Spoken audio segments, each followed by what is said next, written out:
श्री सूर्य देवाय नमः। आप सभी का हमारे YouTube चैनल पर हार्दिक स्वागत है। चैती छठ व्रत कब से कब तक है, आइए जानें पौराणिक कथा। पौराणिक कथाओं के अनुसार छठ पूजा साल में 2 बार मनाई जाती है, एक चैत्र माह के कृष्ण पक्ष में और दूसरी कार्तिक माह के शुक्ल पक्ष में। ये पर्व 4 दिनों का होता है, जो नहाय खाए से शुरू होता है। खरना डूबते सूर्य को अर्घ्य और उगते सूर्य को अर्घ्य देकर समाप्त होता है। इस बार 25 मार्च से नहाय खाए शुरू हुआ है, जो 28 मार्च को उगते सूर्य को अर्घ्य देकर समाप्त होगा।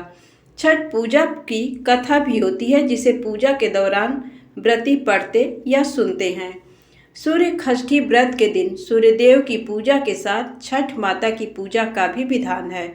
छठ पूजा संतान को सुख प्रदान करने वाला मानते हैं। ब्रह्म वैवर्त पुराण में बताया गया है कि सृष्टि से पहले मनु स्वयंभू मनु के पुत्र प्रियव्रत के मरे हुए पुत्र को इन्होंने जीवन दिया था, जिसके बाद राजा प्रियव्रत ने अपनी प्रजा से कहा कि वह संतान के अच्छे स्वास्थ्य और सुख के लिए छठ व्रत करे। उस दिन से पूरा गांव छठ व्रत रखने लगा। साल 2023 में चैती छठ का पर्व 25 मार्च से 28 मार्च के बीच मनाया जाने वाला है। चैती छठ 2023 का सुबह का अर्घ्य और पारण 28 मार्च को होगा।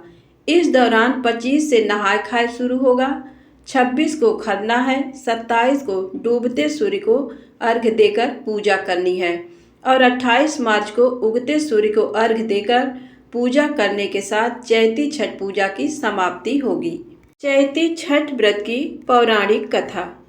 पौराणिक मान्यताओं के अनुसार छठी मैया को सूर्यदेव की बहन और ब्रह्मा देव की मानस पुत्री माना जाता है। इनका नाम षष्ठी मैया है। छठ पूजा में सूर्यदेव के साथ इस देवी का पूजन करते हैं। एक प्रकार से सूर्यदेव और छठी मैया भाई बहन हुए। पौराणिक कथाओं के अनुसार जब ब्रह्मा जी ने सृष्टि की रचना प्रारंभ की, तो उन्होंने अपने शरीर के 2 हिस्से किए, दायां भाग पुरुष और बायां भाग प्रकृति। प्रकृति के छठे भाग से षष्ठी देवी की उत्पत्ति हुई है। इनको देवसेना भी कहा जाता है।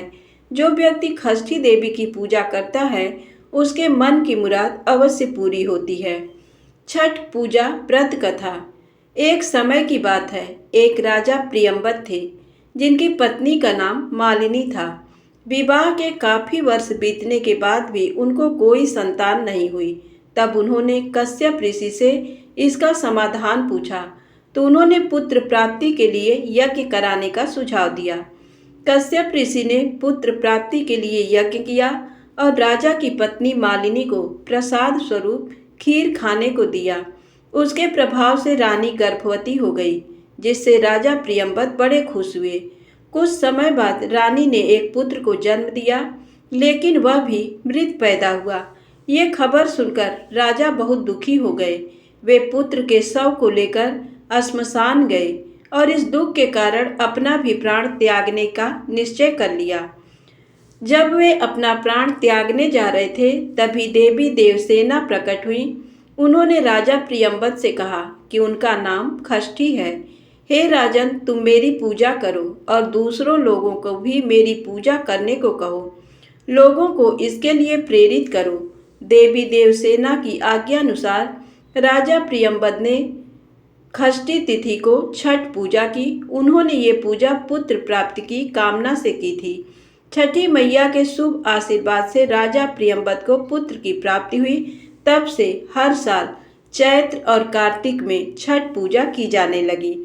जो व्यक्ति जिस मनोकामना के साथ छठ पूजा का व्रत रखता है और उसे विधि विधान से पूरा करता है, छठी मैया के आशीष से उसकी मनोकामना अवश्य ही पूर्ण होती है।